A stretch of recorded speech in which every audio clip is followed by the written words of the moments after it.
Amém? Vamos para a mensagem então? Abra comigo lá em Jó. Eu tenho lido bastante esse livro de Jó, tenho feito algumas pregações, né? Minhas últimas pregações têm sido baseadas em Jó. E Jó é um livro que traz muitas riquezas, né? Para as nossas vidas. Temos muito a aprender com Jó. Então abra comigo lá em Jó 31.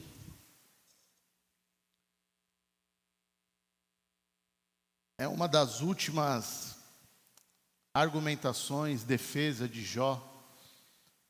Jó, para quem não conhece, não está habituado com a história, Jó era um homem que tinha tudo. Um homem temente a Deus, um homem abençoado por Deus, um homem que, se olhasse para ele, era de dar inveja a qualquer um. E o diabo, olhando para Jó e indagando a Deus, ele fala: é muito fácil ser temente a Deus, ser uma pessoa que entende quem Deus é, tendo tudo nas mãos. É muito fácil servir a Deus quando não falta nada, quando a gente tem tudo. E Deus falou: eu vou te provar que você está errado, e vou permitir que você toque em tudo menos na vida dele. Só poupe a vida dele, mas pode tirar tudo, porque eu tenho certeza que ele vai continuar sendo fiel. E essa é a lição de Jó. Então, Jó está ali se defendendo, porque os seus amigos olhando para ele, já falei isso em outras pregações, tem aquela lógica de que se algo não está dando certo, é porque tem alguma coisa errada na vida dele. Ele está com alguma brecha, ele está com algum pecado, ele não está vivendo corretamente aqui na terra. Então Jó, ele usa agora esse capítulo 31 para afirmar algumas coisas, né, sobre a sua defesa, sobre que esses amigos não estavam corretos no que estavam acusando Jó. Então abra comigo Jó 31, a partir do versículo 1. Fiz uma aliança com os meus olhos, de não olhar com cobiça para nenhuma jovem. Amém? Jó, nesse capítulo, ele está dizendo que, em outras palavras, usando o inverso daquilo que nós vamos ler, Jó está querendo dizer que existe uma maneira correta de se viver. Jó, através desse capítulo 31, ele tenta mostrar que existe algumas características daqueles que servem a Deus. Existe uma conduta certa, existe uma maneira certa daqueles que falam: eu temo a Deus, ou eu sou cristão, eu sou evangélico, eu aceitei a Jesus. Então, Jó está tentando mostrar que existe algo a se esperar daquelas pessoas que falam: eu aceitei a Jesus. Lógico que aqui o que está em jogo, nesse contexto de antiga aliança, Jó está tentando se justificar através dos seus atos, que ele não era merecedor de tudo aquilo que estava acontecendo com ele. Nós sabemos que isso mudou. O que mudou? A forma como nós somos salvos. Nós somos salvos não pelos nossos atos, não pelas nossas condutas, mas nós somos salvos pela fé. E por que hoje em dia não é permitido que a gente use isso como uma regra? Para ser salvo, a pessoa tem que ser assim, assim, assim, assado. Por que não pode? Qual o perigo daqueles que acham que com as suas atitudes, como a gente costuma ouvir, aquela pessoa ela vai para o céu. Ou quando alguém morre, e você fica naquela dúvida, né? E a gente não deve nem julgar isso, mas geralmente é o comentário, fala, com certeza foi para o céu, porque essa pessoa era tão boazinha, essa pessoa, ela tinha uma vida tão reta, tão íntegra, e a gente tenta, às vezes, basear a salvação nisso. Só que tem um perigo, né? É o que diz lá em Efésios, põe para mim, Efésios 2, 8 e 9. Olha o porquê que não posso achar que é as minhas obras que me dão o direito à salvação. Diz o texto, vocês são salvos por meio da fé. Isso não vem de vocês, é uma dádiva de Deus, um presente de Deus. Versículo 9, a grande chave. Não é uma recompensa pela prática de boas obras. Por quê? Para que ninguém venha se orgulhar. Então é por isso que eu não posso basear as minhas atitudes quanto à salvação. Porque senão eu posso me gloriar. Senão eu posso olhar para os irmãos e falar assim, ó, tá vendo a minha vida? Eu vou para o céu, você não. Eu mereço a salvação, você não merece. Porque nós todos estamos nivelados e ninguém merece salvação. A salvação não é pelos nossos atos, a salvação é pelo sacrifício de Cristo. Todos pecaram, diz lá, Romanos 3, 23, todos pecaram, estão afastados, destituídos da glória de Deus. Mas isso não quer dizer que o que Jó está querendo dizer, nesse capítulo 31, não é verdade. Isso não quer dizer que não é esperado daqueles que receberam a salvação, uma conduta, uma postura correta. Isso não quer dizer que, então já que não sou salvo pelas obras, então eu posso viver de qualquer maneira. Não. Porque a sua vida, as suas atitudes mostram que você entendeu que você realmente está salvo. Quando você começa a ter atitudes diferentes, você começa a mostrar, a provar que você realmente teve um encontro com Cristo e você nasceu de novo. Você tem uma nova vida. Você agora foi renovado, transformado. Você nasceu de novo. Não é isso que a gente diz? Quando a pessoa aceita Jesus, ela nasceu de novo. Então as suas atitudes começam a ser transformadas. E aí a gente entra em Jó com algumas lições sobre o que esperar de alguém que nasceu de novo. Então a primeira atitude está aí no versículo 1, né? Fiz uma aliança com os meus olhos de não olhar com cobiça para nenhuma jovem. Primeira atitude que Jó começou a demonstrar, peraí, se existe uma conduta, eu estou fazendo tudo certo. A primeira coisa é isso.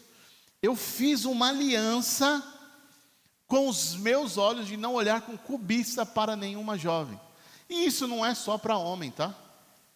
Isso é para todos nós, tanto homem quanto mulher. Não cobiçar, não olhar, não desejar o que não é seu. Então, Jó, ele faz um compromisso de controlar os seus desejos, de não olhar com cobiça. Ele faz uma aliança com os seus olhos, ele faz um pacto com os seus olhos. Ele fala, a partir de hoje, os meus olhos são os olhos de Cristo. A partir de hoje, os meus olhos são os olhos de Cristo. Então ele começa a pôr limites aos seus olhos. E nós sabemos que os nossos olhos, meu irmão, é a candeia do corpo, né? Os nossos olhos é responsável por, acho que 80% dos pecados que nós cometemos. Aí você pode pensar, opa, então é bom ser cego, né? Não, não é bom ser cego. Mas às vezes é necessário a gente agir como cego.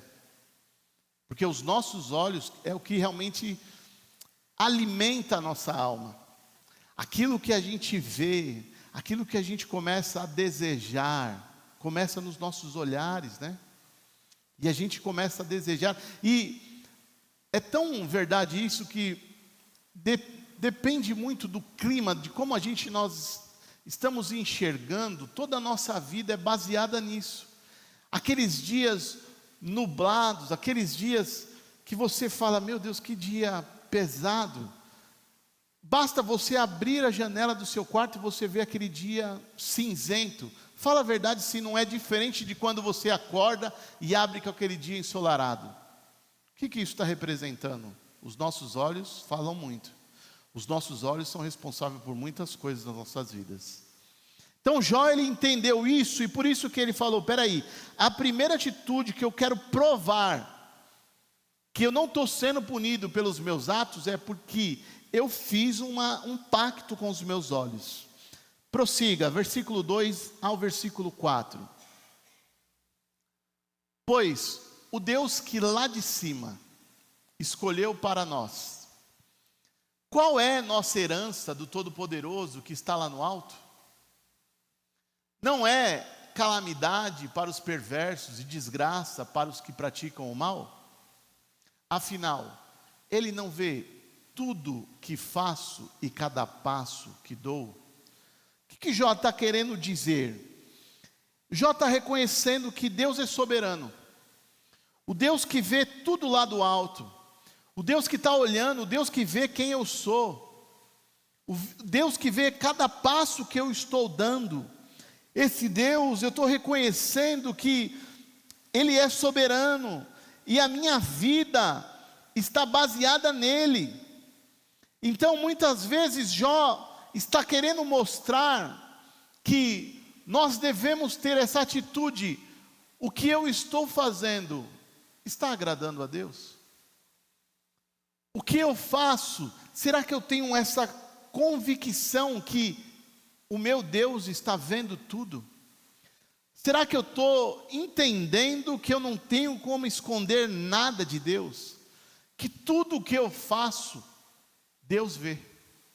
Tudo o que eu estou fazendo, seja no secreto, seja na frente dos outros, seja em qualquer lugar, Deus vê tudo o que eu faço e cada passo que eu dou. Deus vê a intenção do meu coração.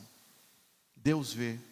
Então Jó está querendo mostrar esse princípio, que nós precisamos reconhecer a soberania de Deus. Reconhecer que Deus está acima de todas as coisas, e não tem como enganar a Deus, porque Ele vê tudo, Ele conhece cada passo que a gente dá. Então é por isso, é necessário viver com humildade, sabendo que tudo vem de Deus. É o que ele está falando. Não é o básico que aqueles que temem ao Senhor vão ser abençoados, e aqueles que não temem ao Senhor vão receber um castigo, recebem uma punição porque não temem ao Senhor, porque não reconhecem que o Senhor é soberano. Então ele reconhece com humildade que tudo vem de Deus e tudo está no controle supremo do nosso Senhor. Amém? Terceira atitude, versículos 5 e 6. Afinal, se minha conduta foi falsa, se procurei enganar alguém, que Deus me pese numa balança justa, pois conhecerá minha integridade. Volta, versículo 5. Se minha conduta foi falsa, se até aqui eu estou sendo falso, é o que Jó está dizendo. Se até hoje tudo o que eu fiz é uma mentira, é um grande teatro, se eu procurei enganar alguém, se eu procurei ser desonesto, o que diz no versículo 6? Que Deus me pese numa balança justa, pois conhecerá minha integridade. Ele está querendo dizer, eu não tenho nada a esconder do meu Deus. Pode me pesar, pode me colocar no raio-x, que Ele vai ver que eu sou íntegro. Ele vai ver que eu não sou desonesto. Ele vai ver que realmente eu temo ao Senhor. Ele vai ver que eu tenho integridade. Eu tenho uma vida íntegra. Eu sou transparente com os meus erros. Eu estou disposto realmente a colocar a minha vida na vitrine. Todo mundo pode olhar. Todo mundo pode ali escafunchar e ir ali e tentar achar, que não vão achar, porque eu estou tentando ao máximo ser íntegro, ser honesto. Eu não estou tentando ser fingido, eu não estou tentando ser um agente secreto, um agente infiltrado, não. É isso que Jó está dizendo. Pode pesar, pode me colocar no raio-x, pode pedir que eu preste contas, que eu não tenho nada a temer. Sabe aquele ditado, a minha vida é um livro aberto? Pode ver. Difícil, né? A nossa vida ser um livro aberto. Mas é as condutas de alguém que entendeu o que é aceitar a Jesus. Próxima atitude, versículo do 7 ao 12.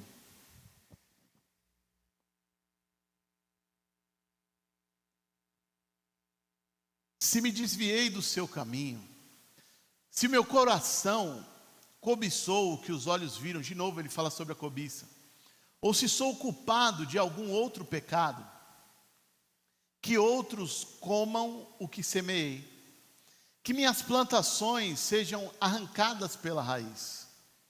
Se meu coração foi seduzido por uma mulher, ou se cobicei a esposa de meu próximo, que minha esposa se torne serva de outro homem, que outros durmam com ela, pois a cobiça é um pecado vergonhoso, um crime que merece castigo. É fogo que tudo consome, levando à destruição, capaz de destruir tudo que tenho. O que é isso, meu irmão? É alguém que pode falar assim: eu sei, eu me garanto. Porque, principalmente no que ele disse aí sobre a questão de cobiçar a mulher do próximo, quando ele fala, se eu fiz isso, que eles possam pegar a minha esposa e dormir com ela e fazer o que eles quiserem com ela. Só fala isso, meu irmão, quem tem a certeza do que está afirmando, quem tem convicção de que não deve nada. Sabe aquele ditado, quem não deve não teme? É o que Jó está provando aqui. Eu não devo, por isso eu não temo. Eu não devo, por isso eu não temo. Porque eu estou sendo uma pessoa íntegra. Eu fiz primeiro ele começa falando lá no versículo, eu fiz um pacto com meus olhos, e agora ele afirma sobre a questão da fidelidade que ele tem. A fidelidade que ele tem a Deus, a fidelidade que ele tem à sua família, à sua esposa. Ele fala sobre o grande problema da cobiça, cobiçar. E a gente, conforme vai entendendo e vivendo e conhecendo mais e mais pessoas e situações, cada dia mais fica claro que sempre nós temos essa ideia: a grama do vizinho é mais verde. Sempre.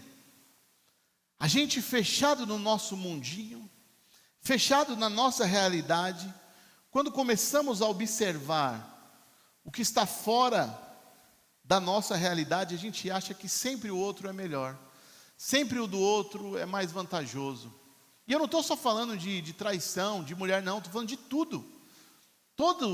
Você olha para uma pessoa, você olha a vida dela, a pessoa, ainda mais na era da rede social, né? Que é tão fácil hoje mostrar algo, e às vezes é tudo uma mentira.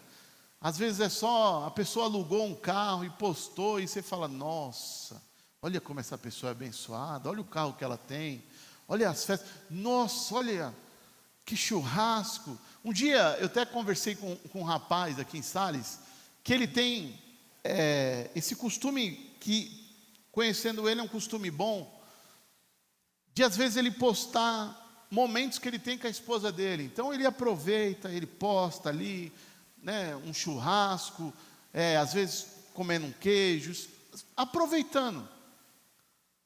Só que quem está de fora pensa assim: nossa, rapaz, sua vida é todo dia. Porque quem está de fora pensa que é todo dia. E aí ele falou: meu, às vezes é uma coisa que já foi, eu só postei. Porque, né, eu faço questão de fazer isso com a minha esposa, aproveitar os momentos que tenho. Mas quem está de fora acha que é uma perfeição. Nossa, eu queria ter essa vida. Mas não sabe que às vezes é uma coisa só superficial. Às vezes, meu irmão, o que você tem As pessoas queriam ter. Às vezes a vida que você tem, que você acha que é tão difícil, que é tão pesada, tem muitas pessoas querendo ter a vida que você está vivendo. Você acredita nisso? Tem muitas pessoas querendo ter a vida que você está vivendo. Se a gente começa a sair do nosso mundinho e não olhar a grama verde, mas a gente começar a olhar a grama podre, porque não é só a grama verde, a grama também é podre, por aí fora. Se você começar a sair desse mundo de fantasia e viver um mundo real, um mundo de verdade, você vai ver que você não tem motivo para estar cobiçando as coisas dos outros. Você não tem motivo para isso. Glória a Deus. Quinta atitude, versículo 13 a 15.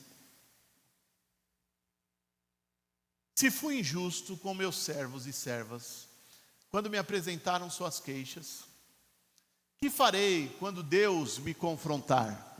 Que direi quando Ele me chamar para prestar contas? Pois o mesmo Deus que me criou, também criou meus servos, formou no ventre materno, tanto eles como eu. E aqui, meu irmão, a gente pode tanto levar você que tem pessoas que trabalham para você, mas você como um trabalhador. Você tem que entender, primeiramente, isso é o princípio bíblico. Nós não trabalhamos para homem, nós trabalhamos para o Senhor. Sim ou não? Nós trabalhamos para o Senhor. Lógico, você presta contas para os homens que Deus permitiu você entrar naquele lugar e trabalhar. Mas qual é a sua conduta? O que se espera de um cristão? E o que se espera de um cristão quando ele está numa posição, deixa lá o texto, numa posição elevada? Porque muitos de nós somos empregados, mas e se Deus permitir que você seja patrão? O que você vai fazer?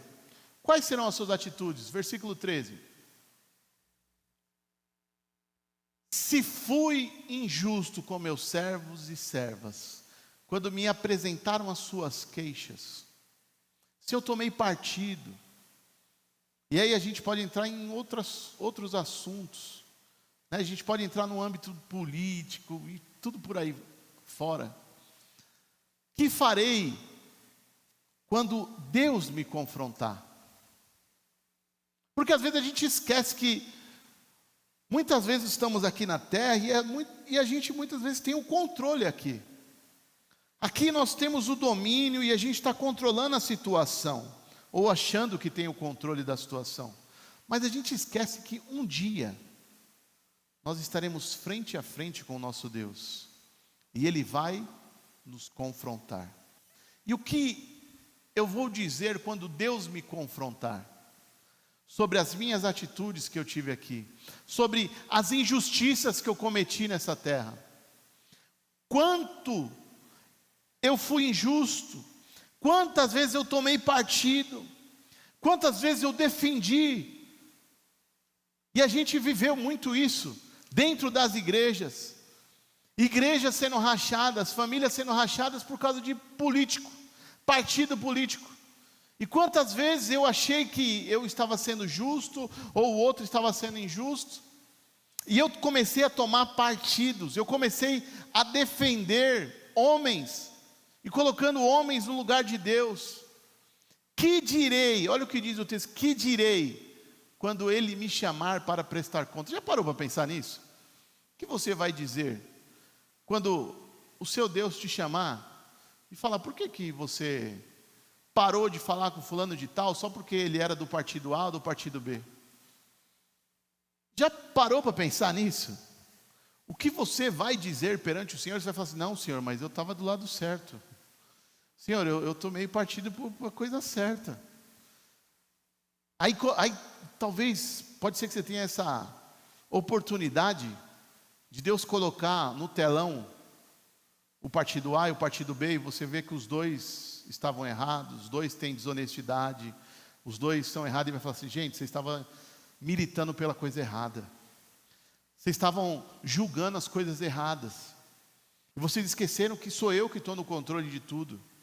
Sou eu que ponho, sou eu que tiro, sou eu que faço tudo. Eu sou soberano. O que direi quando ele me chamar para prestar contas? Versículo 15. Pois o mesmo Deus... Não, isso é profundo. O mesmo Deus que me criou, também criou quem? Os meus servos. Mas vamos ir mais longe? Estão preparados? Posso? Posso dar uma... Posso ou não? Vocês me permitem? Vocês me permitem? O mesmo Deus que me criou, também criou Jair Messias Bolsonaro. O mesmo Deus que me criou, também criou o Lula. O mesmo Deus que me criou, também criou o Josimar, o Nibaiano, o Haroldo. O mesmo Deus que me criou, criou todas as coisas, criou todo mundo. Criou o maníaco do parque. O mesmo Deus que me criou, criou o Fernandinho Beiramar, criou... O mesmo Deus que me criou, olha o que ele falou, formou no ventre materno, tanto eles como eu. Pesou o clima, né? Mas não tem como negar isso. O mesmo Deus que me criou, o mesmo Deus que formou eu no ventre da minha mãe, também formou eles, permitiu que eles chegassem à vida. Eu ouvi isso ontem, não lembro aonde, mas falando, era bom que duas pessoas, tem mais um, esse é bom, hein? O mesmo Deus que me criou, criou também Alexandre de Moraes, o homem mais amado do Brasil. Criou. E eu ouvi isso ontem, falando de duas figuras políticas, falou, meu Deus, pior que esse homem que está aí na presidência, ele viaja tanto e o avião dele não cai, né? Tanto avião cai, por que o avião dele não cai? Sabe por que o dele não cai? Porque o seu não caiu. Porque quando o seu pai, ou sua mãe, ou sua esposa, o seu esposo estava no avião, também não caiu. É por isso. Porque ele está no controle de tudo. Porque vocês acham que Deus, ele perdeu o controle? Vocês acham que Deus perdeu o controle? Que ele não está no controle de tudo? Vocês acham que ele não está vendo? Vocês acham que ele não enxerga? Ou vocês acham assim, sei lá, foi uma fraquejada. Foi a urna, foi... Não, meu irmão, foi Deus. Deus permitiu. E ele está no controle, sabe por quê? Porque ele está aqui falando o seguinte para mim e para você. Vocês têm que servir a mim. Não é Lula, não é Bolsonaro, não é Ciro Gomes, não é Paulo Maluf, não é ninguém. Não são eles que vai dar a mudança que vocês tanto querem. A mudança vai começar, sabe quando? Quando vocês abrirem mão de tudo isso daí, vocês começarem a me servir e a ter atitudes assim como Jó teve, e aí as pessoas ao seu redor vai começar a ser impactadas, a ser influenciadas, e aí sim é possível viver algo diferente. Amém, meu irmão? Glória a Deus. Posso ouvir um aleluia aí?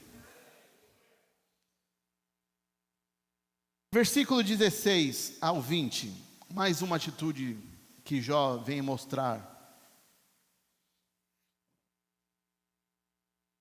Acaso me recusei a ajudar os pobres, ou acabei com a esperança da viúva? Espera aí, vamos com calma, volta lá. Acaso deixei de ajudar os pobres, ou acabei com a esperança da viúva? Continua. Fui mesquinho com o meu alimento, e me recusei a compartilhá-lo com os órfãos. 18. Não, desde a juventude tenho cuidado dos órfãos como um pai, e por toda a vida tenho ajudado as viúvas. 19. Sempre que vi alguém passar por frio, por falta de roupa, e o pobre que não tinha o que vestir, acaso eles não me abençoavam por lhes prover roupas de lã para aquecê-los? E aqui Jó toca num ponto que a gente sempre bate, né? Sobre a questão fundamental da igreja. A igreja não está aqui para arrecadar dinheiro. A igreja não está aqui para, como dizem, quer ganhar dinheiro? Abre uma igreja. A igreja não está aqui para isso. A igreja está aqui por causa desse princípio. Se aqui a gente tem o momento da oferta, se aqui a gente usa o momento da oferta, da contribuição, da generosidade, é por causa deste princípio. Pobres, viúvas, órfãos e necessitados. Pessoas que precisam de ajuda. Pessoas que precisam ser assistidas. E como eu já disse, eu nunca vi e nunca vou ver Deus descer lá do céu e bater na sua porta e entregar uma cesta básica. Eu nunca vi e nunca vou ver Deus descer lá do céu e te dar uma roupa no momento que você precisa. Sabe por que eu nunca vou ver? E eu nunca vi? Porque Ele mandou eu e você fazer isso, em nome dEle. Então Ele não vai fazer o que é para mim fazer. Não. O que eu tenho que fazer, meu irmão, Deus não vai fazer por mim. E é isso que é exigido daquele que entende que nasceu de novo. E Jó está falando, peraí, eu estou sendo acusado e estão achando que é porque eu estou com uma conduta errada. Está aqui, está provado, a conduta que eu tenho cuidado das viúvas, dos órfãos, dos pobres, dos necessitados. Eu tenho sido solidário, eu tenho realmente gastado o meu tempo, as pessoas estão sendo abençoadas por mim, pessoas ao meu redor não estão passando frio, pessoas ao meu redor não estão passando fome. Por quê? Porque eu entendi a quem eu sirvo, eu entendi a quem realmente eu devo a minha vida. Amém, meu irmão? Versículo 21 ao 23, sétima atitude. Vou correr aqui que...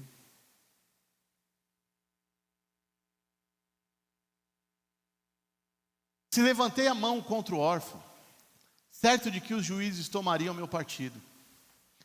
Que meu ombro seja deslocado e meu braço arrancado da articulação. Seria melhor que enfrentar o castigo de... Você pulou 22, né? Foi, tá certo. Seria melhor que enfrentar o castigo de Deus, pois se a majestade de Deus é contra mim, que esperança resta? Até o 23? É isso. Até o 23. Volta lá o 21. Se levantei a mão contra o órfão, se eu fiz algo errado, eu já deveria ter sido punido. É isso que ele está dizendo. Está aqui a justiça. Se eu não ajudei, se eu levantei a mão, se eu não tive uma responsabilidade, então já era para mim estar preso, ser punido. 22.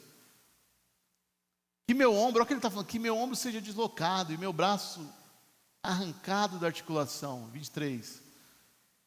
Seria melhor que enfrentar o castigo de Deus, pois se a majestade de Deus é contra mim, que esperança resta? Se eu realmente estou fazendo tudo isso errado, não tem esperança. Vamos pular, 24 ao 26. E aqui entra um negócio que é forte. Acaso confiei no dinheiro ou me senti seguro por causa do meu ouro?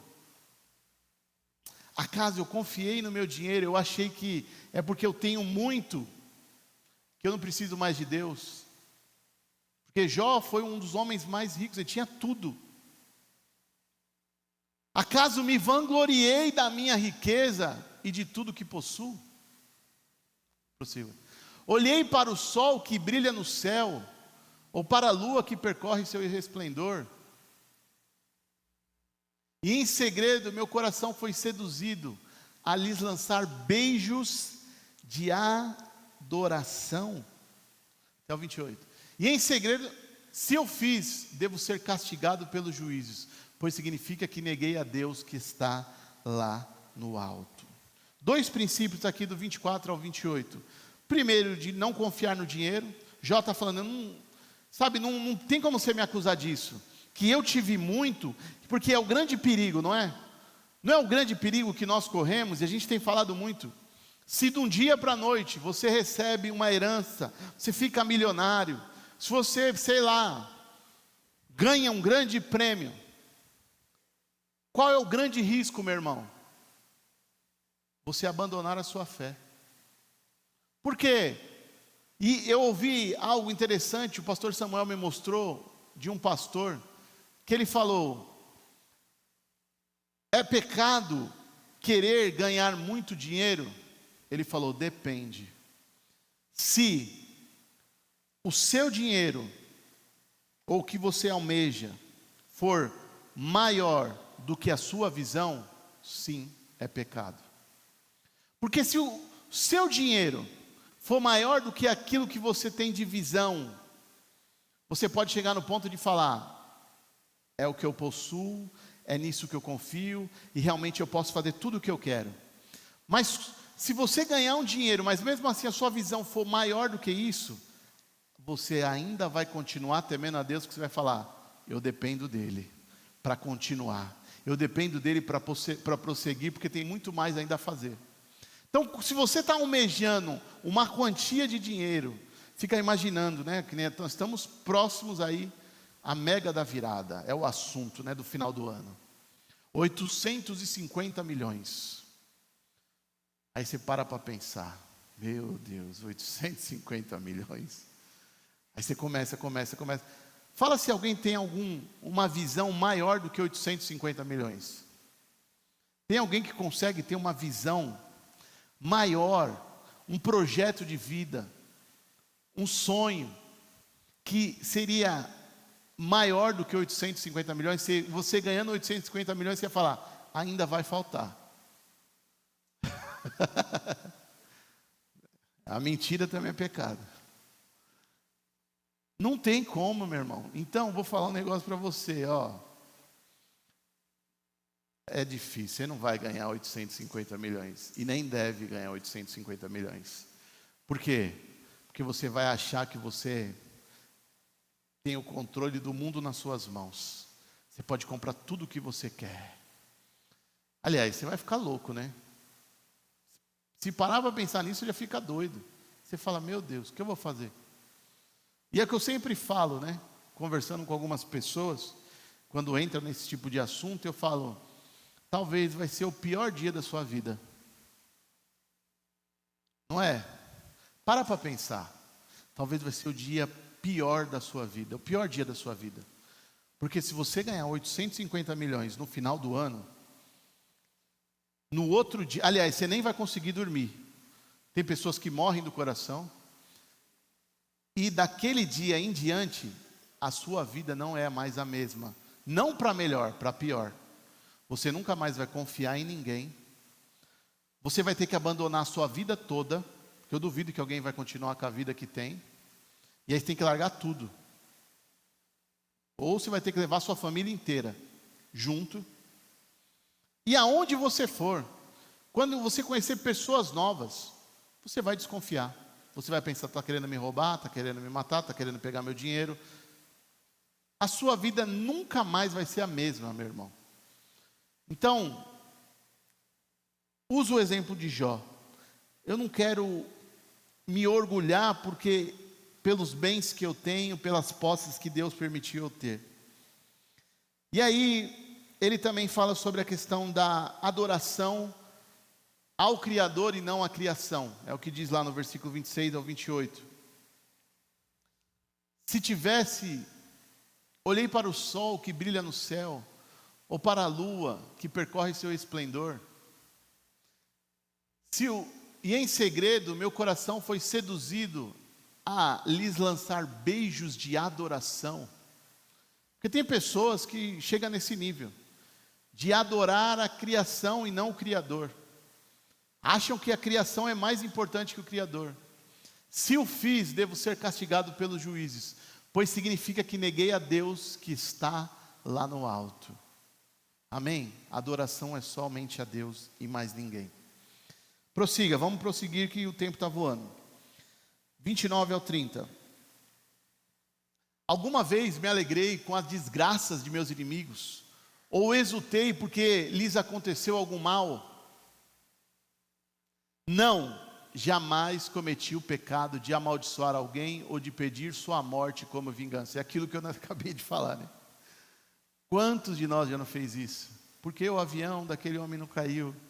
Meu Deus do céu, que ele pague. Ai, aquela pessoa que me, sabe, ela vai pagar.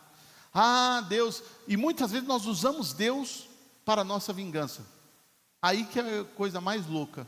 Achar que Deus vai entrar nessa cabeça pequena que a gente tem. E Ele vai se vingar por nós. Ah, meu Deus do céu.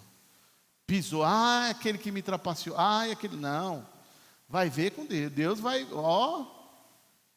Jamais cometi o pecado de amaldiçoar alguém ou de pedir sua morte como vingança.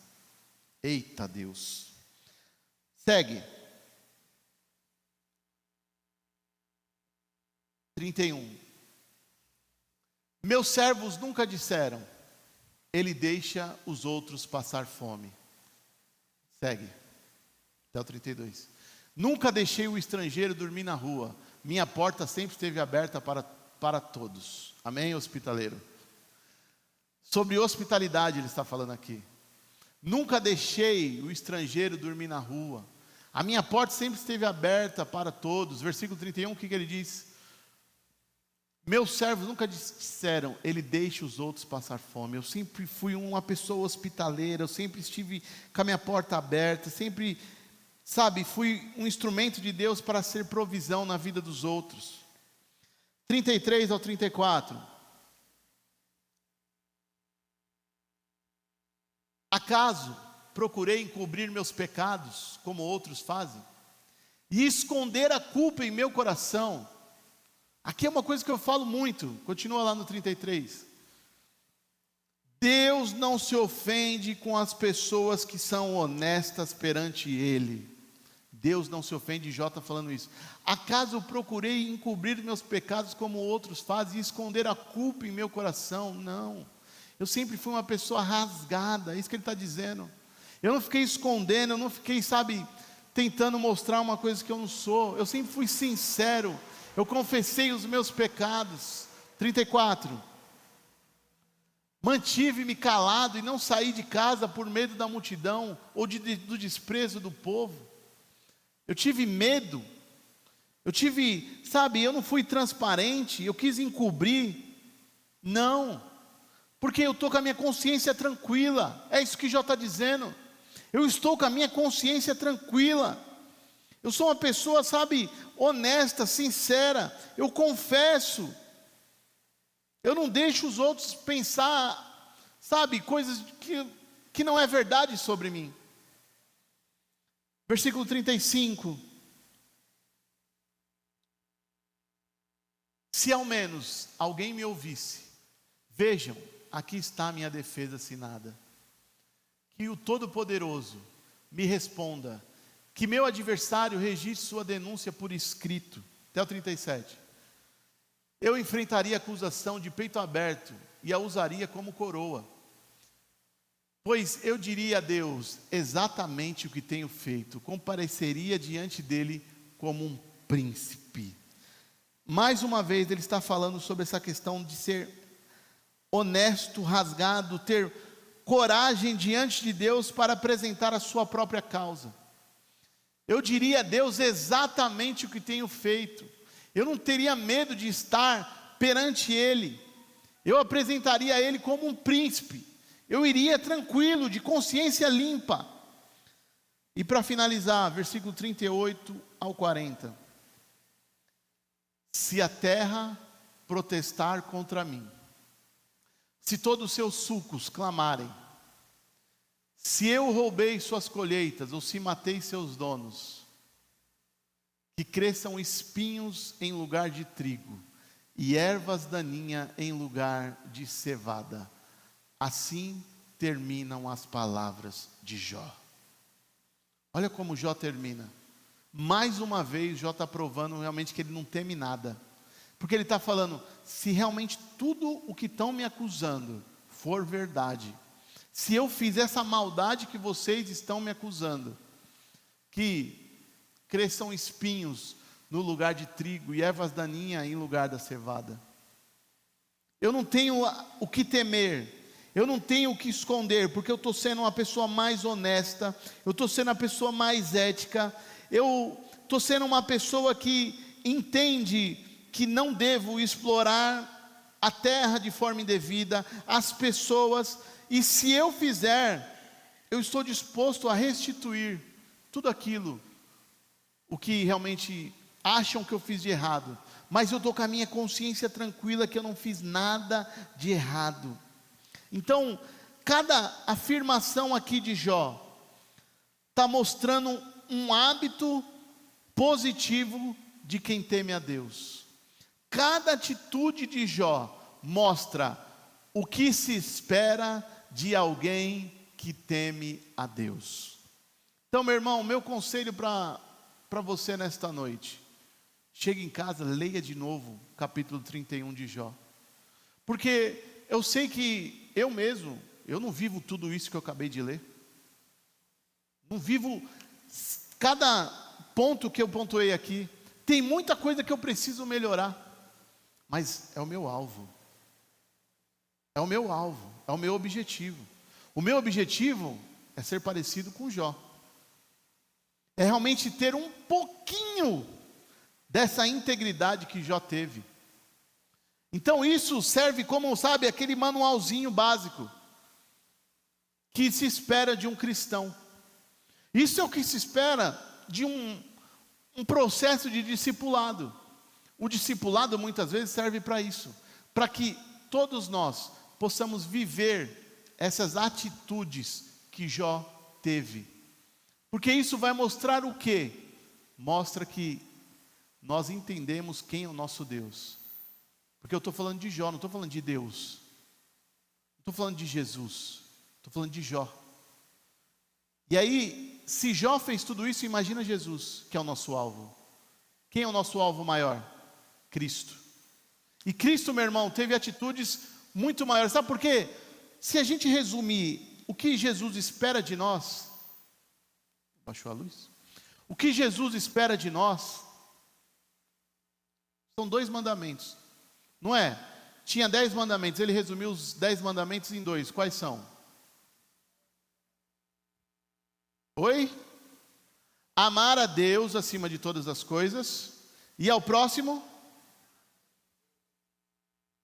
Dentro desses 2, se eu começar a criar regras, a gente fica aqui até o ano que vem. Porque é um negócio incontável o que está dentro desses 2 mandamentos. Amar a Deus acima de todas as coisas, meu irmão, já envolve muita coisa. Acima de todas as coisas. Acima de todos os seus desejos, acima de todos os seus anseios. Amar a Deus. E ao próximo como a ti mesmo.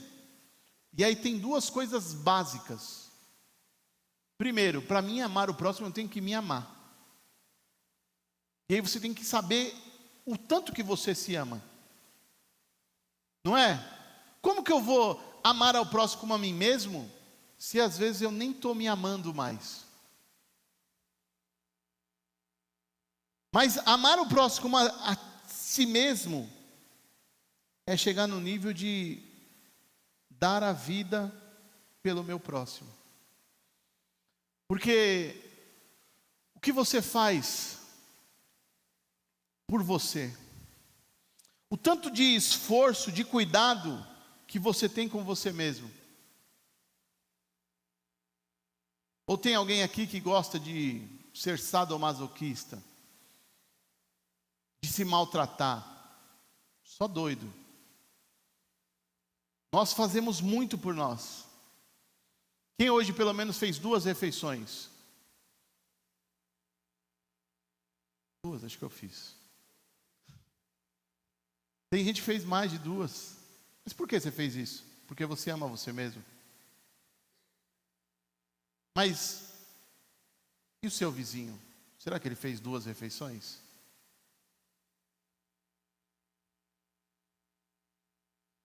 E aquele seu amigo lá da escola, aquele seu amigo do trabalho, aquela pessoa que você conhece, será que ela fez 2 refeições? Então nós não chegamos ainda nesse ponto, nesse nível de amar ao próximo como eu amo a mim mesmo. Como eu já falei aqui, e tem a ver com atitudes daquele que nasceu de novo, quer se importar com as pessoas, muitas vezes a gente faz planos, e a gente às vezes quer alguns caprichos, e é gostoso, muitas vezes, ter um dia, um final de semana de ir num restaurante, comer uma pizza, comer um lanche. É bom, não é bom? Eu gosto. Se quiser me chamar, pode me chamar. É gostoso. A gente às vezes se dá ao luxo, quando pode, de fazer isso. Mas tem pessoas que, durante esse ano, não tiveram essa oportunidade de, ao menos uma vez, comer um pedaço de pizza. E eu tenho certeza que a grande maioria aqui, pelo menos um pedaço de pizza comeu nesse ano. Mas se você pode fazer uma economia, que às vezes a gente, é tão difícil hoje, está tão caro as coisas, e a gente, às vezes, se planeja, guarda um dinheiro para pelo menos uma vez, ou um aniversário, alguma coisa desse tipo. Mas por que você não pode, uma vez, abrir mão para ajudar alguém? Fala assim, eu guardei um mês todo para mim. Só que em vez de fazer para mim, eu vou abrir mão. E eu vou fazer para uma pessoa que eu sei que não teve a oportunidade e não vai ter a oportunidade de fazer isso. Neste ano, ou nem no ano que vem. E a gente abre mão. Mas por que isso? Por que eu tenho que fazer isso? Quem falou que eu tenho que fazer isso? Por quê? Isso implica na minha salvação? Não. Isso não vai implicar na sua salvação. Mas isso vai mostrar a qualidade que você está tendo com o seu Deus. Isso vai mostrar o quanto você entendeu do Evangelho.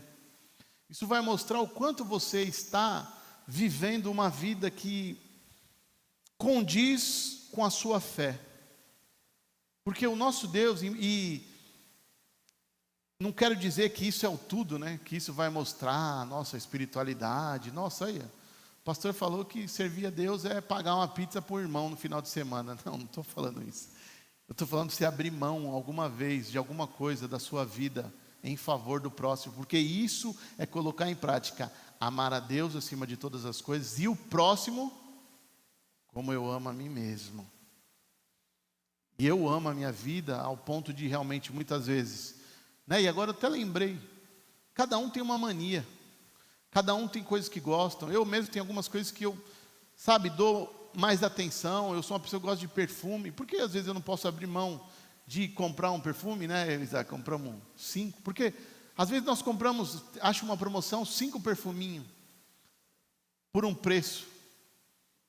E fala a verdade, se eu vejo uma promoção, agora nós estamos no mês da Black Friday. Amém? Glória a Deus. Black Friday. Tem pessoas que estão aí já na expectativa, todo dia vendo o site. Vai chegar o dia.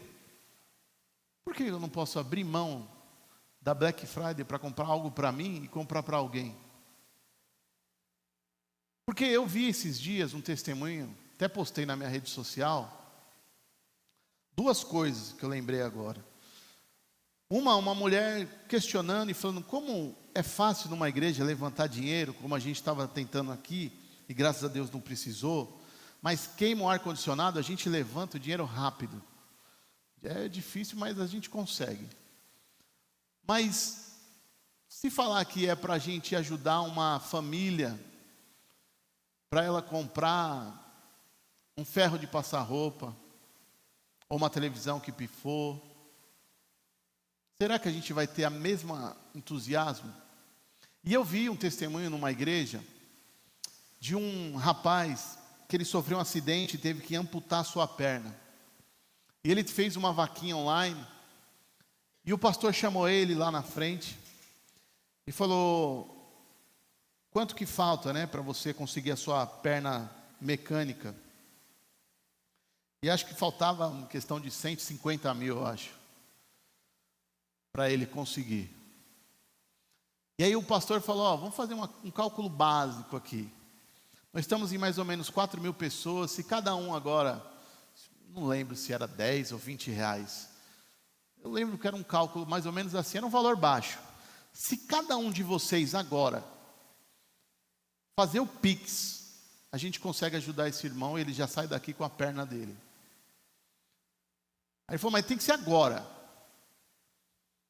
E foi, ele falou assim, abre aí agora o seu banco. Se eu não me engano, acho que levantou 200 mil reais assim, ó. A gente se espanta com isso, mas isso deveria ser a coisa mais natural e normal que pode se esperar de uma igreja, que pode se esperar de um povo que é chamado povo de Deus.